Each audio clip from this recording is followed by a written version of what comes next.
This tutorial will show you how to replace your existing grip tape with your new reflective grip tape. Before starting, make sure the surface of the deck is clean and dry. Start by using a hairdryer or heat gun to loosen the old grip tape. Slowly peel off the old grip tape. Avoid leaving adhesive residue on the deck.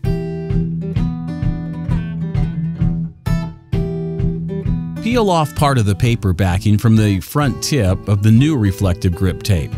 Don't peel off the whole thing. Gently apply the new grip tape to the front of the deck. If you need to realign the grip tape, carefully pull it off and reapply. With the new grip tape lined up correctly, peel off more of the backing and stick on more of the grip tape. Keep going until the new grip tape is fully applied. Firmly press down on the grip tape to ensure it sticks to the deck. All done!